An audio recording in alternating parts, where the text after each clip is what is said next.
La réaction de Thibaut Courtois après la qualif de son équipe, vous en parliez, Thibaut Courtois. Le meilleur.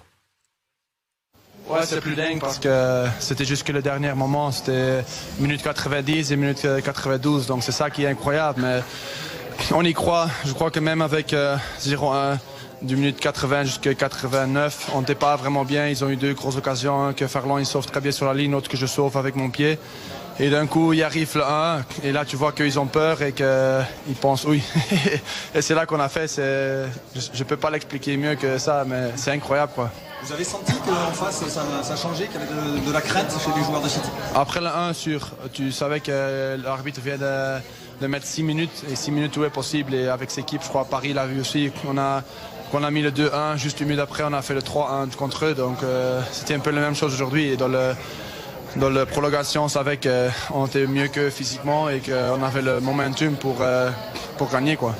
Alors, nous, de l'extérieur, on a un peu de mal à définir le style du Real, mais il y a cette force mentale, morale. On parle du poids de l'histoire, de la culture du club, de l'apport des jeunes aussi. Vous, comment vous expliquez ça de l'intérieur? Non, c'est un mix de tout, mais c'est pas vrai qu'on n'a pas un style. Naturellement, des équipes comme City, tu vois, ils ont un style vraiment, parce que c'est Guardiola, on sait que c'est un coach avec un vraiment style, possession, beaucoup de mouvements des joueurs. Nous, c'est plus un bloc offensif, défensif, mais on s'entraîne aussi beaucoup tactiquement, tu vois, et on était prêt pour ce match. Tactiquement, je crois qu'on a défendu mieux. J'ai dû faire aujourd'hui des parades que la semaine passée je ne pouvais pas faire. Donc tout le monde a donné tout de soi-même, et on savait que si on jouait le match ici à domicile avec juste 1-0, on pouvait gagner ce match, et c'est ça quoi. Alors il y a la qualif et puis il y a les émotions quand on est joueur, c'est aussi ces moments-là qu'on a envie de vivre. Là, ce soir ça devait être dément, non? Ouais, c'est incroyable, même déjà samedi d'être champion avec Madrid. C'était la deuxième fois pour moi, mais la première fois avec les supporters à cause du Covid. Aujourd'hui, vivre ça, j'ai déjà vécu contre Paris, contre Chelsea, maintenant c'est incroyable, et maintenant qu'on passe au final, c'est incroyable. Pour ça, on est un joueur de foot, et pour ça, on essaye tu rêves d'être dans des clubs comme ça pour des moments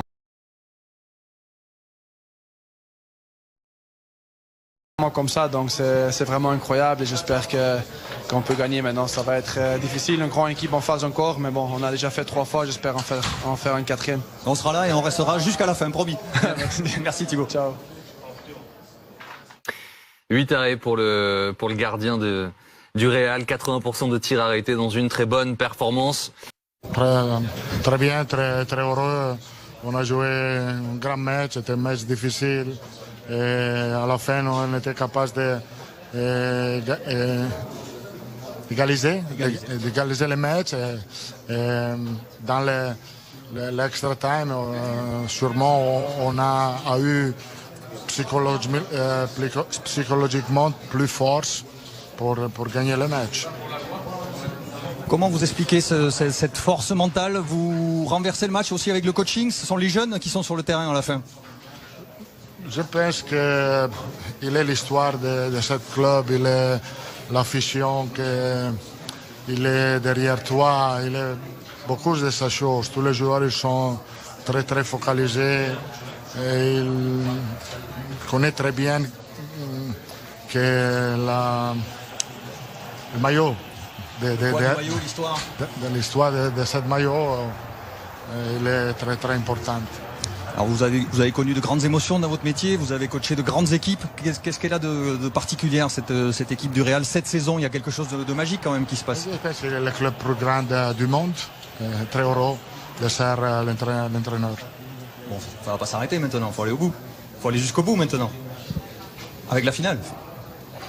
On doit jouer la finale, je pense qu'on a mérité d'être là-bas, en Paris. On va voir qu'est-ce qu'il passe. Merci beaucoup, Carlo. Bravo. Oh, ce qui se passe, tranquille. Retour à Paris pour Carlo Ancelotti, qui va jouer sa 5e finale. Il en a déjà disputé 4 et gagné 3. Et City, pareil, pensait qu'ils avaient... exactement. Ouais, mais là où le Real le fait, en 1 minute 30, City ne le fait pas en 35 minutes. Tu vois. Ils font pas cette erreur. Et alors, mine de rien, messieurs, Karim Benzema, une passe décisive, un but. On va regarder à nouveau la prestation du Français. C'est sans doute pas le match, c'est la camisole d'RMC Sport que vous allez voir sur la prestation à l'international. C'est sans doute pas son match le plus impressionnant de la compétition. Mais à la fin, non, mais il y aura les stats, il y a l'engagement. Hein. Et alors au-delà de ça, il y a surtout, et ça on le voit notamment sur la Camiso, il y a surtout l'attitude. C'est-à-dire qu'il porte le brassard, il va souvent repositionner ses coéquipiers, les encourager. C'est-à-dire que ce rôle de taulier, de capitaine, il l'a. Là, et puis là, enfin c'est tout bête. Il faut le mettre ce penalty. Exactement. Là, il est capitaine. L'année dernière, il a tiré un penalty d'une manière assez inattendue, et tout le monde se posait la question de savoir comment il allait tirer. Vous avez vu là, tout le monde lui parle. Bernardo lui parle. Et Tout le monde lui parle. Ederson, regardez, on aperçoit le coup d'Ederson et il vient face à lui. Il vient face à lui et Benzema refuse de le regarder. Il se laisse pas distraire. Il a choisi, Nico, vous pensez où il va la placer déjà à ce moment-là? Oui. Il regarde dans l'air et il veut rester concentré. Et il est même déjà pressé de célébrer. Tu vois. Mais il faut une force mentale pour pouvoir... Fernandinho qui revient en mettre une couche. Pour pouvoir la mettre au fond. Non, parce qu'il y a ces compatriotes du Real qui viennent lui dire vas-y, laisse-le tranquille. Mais c'est les tout grands. Il faut pas 10 000 actions au moment. Il en faut une et c'est au fond. Lucidité.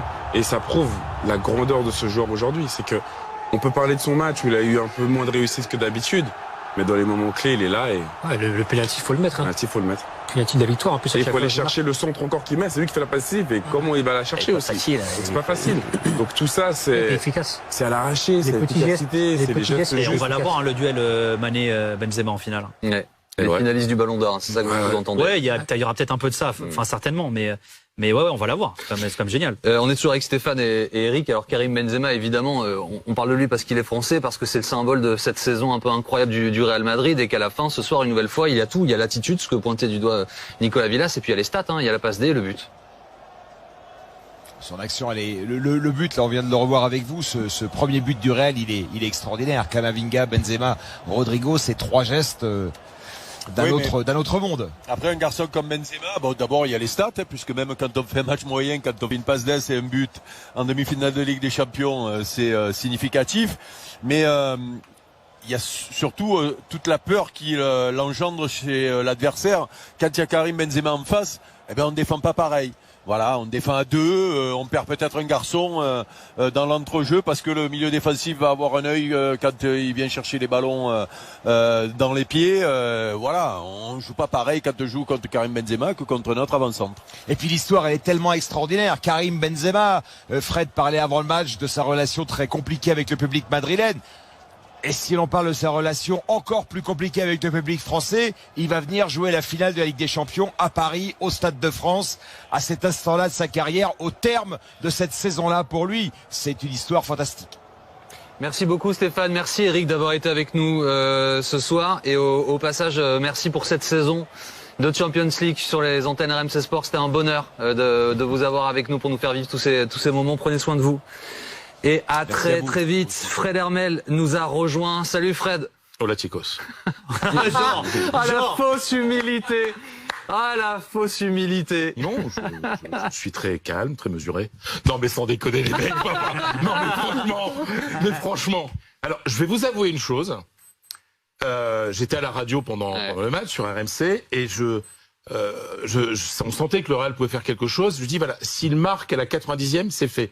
Parce que quand le Real marque à la 90e pour l'égalisation, enfin juste avant la 90e, c'est pas un but qu'il marque. Il marque un but et demi. Après, pour aller jusqu'en prolongation, il n'y a plus qu'un demi-but à marquer. Parce que psychologiquement, c'est tellement terrible pour City qui se dit non, ils vont pas refaire ce qu'ils ont fait contre le PSG. Je vais vous raconter un truc. Le Real marque. L'homme qui est là-bas, là, qui a porté la tunique du Real, Nico Anelka, nous regarde tous. Laissez tomber, regardez. Ils vont mettre le deuxième, regardez. Tu vois, vous avez dit ça 4 fois, Nico. Regarde, les deux anciens du Real, on connaît. Hein. Non, mais non, mais parce que dans la tête, c'est fou. Et quand tu regardes, alors pour moi, on aura l'occasion d'en reparler. Mais l'homme du match, c'est Thibaut Courtois, parce qu'il fait 5 arrêts extraordinaires, qui fait que le Real arrive vivant, agonisant, mais encore un peu vivant. À la 90e. Fred, vous le connaissez bien, très bien même. Les larmes de Carlo Ancelotti. C'est cette séquence dans les bras de son fils, elle est incroyable. Moi, c'est mon ami, donc je suis très heureux pour lui, je suis très heureux pour Davidé. Carlo a prolongé sa carrière pour lancer son fils. Message à Carlo en lui disant bravo et toi, merci mon ami, etc. Je lui dis bon, tu me dois une coupe de champagne. Et il me dit à Paris quand je reviens pour la finale. Donc voilà. C'est-à-dire qu'il y avait une certaine confiance C'est-à-dire qu'il y avait une confiance à Paris pour la finale. C'est-à-dire que ces gens-là, dans leur tête, parce qu'ils sont au Real Madrid, parce que ce sont des gagneurs, parce qu'il y a quelque chose, Carlo a été contaminé par le Real lors de son premier passage. Et il a gardé ce virus du Real en revenant. Parce que là, c'est incroyable. C'est 3 fois de suite comme ça. C'est absolument du délire. Et il faut quand même reconnaître que Carlo Ancelotti a été menacé après la défaite contre le Barça 4-0. C'est-à-dire qu'il y a quand même des dirigeants qui à un moment se sont dit « Ah là là là », il y avait une certaine tension. On va regarder le foot. Wesh les boutiques, j'espère que vous allez bien. Moi ça va, non, je suis aux anges. Le Real Madrid, non, un match incroyable, le Real Madrid. Non, le Real, merci. Merci pour ce match. Non, le Real, miracle. Avec ce club, il y a tout le temps des miracles. Je dis, c'est plus à la Madrid, c'est Al Madrid. Dieu est avec nous. C'est pas possible. C'est pas possible ce genre de choses. À chaque fois, il se passe quelque chose. Le irréel Madrid, c'est des choses irréelles qui arrivent. Franchement, des choses irréelles, non, c'est fou. Et là, je vous le dis, franchement, je vous aime, les frères. Non, toi, après un match comme ça, tu passes par toutes les émotions. Et tu peux que dire à ton frère, je vous aime. Toi, on dit, aimez-vous les uns les autres. Moi, j'ai envie de vous dire, regardez les matchs du Real Madrid et aimez-vous les uns les autres. C'est sûr, après un match comme ça, t'es obligé d'aimer les autres. T'es obligé. Non, Benzema qui fait encore un match incroyable. Mais avant le match, il y a mis une photo. Une photo avec une date et un verre de lait. Moi, j'ai vu la photo, je dis, attention. Non, parce qu'à chaque fois qu'il prend cette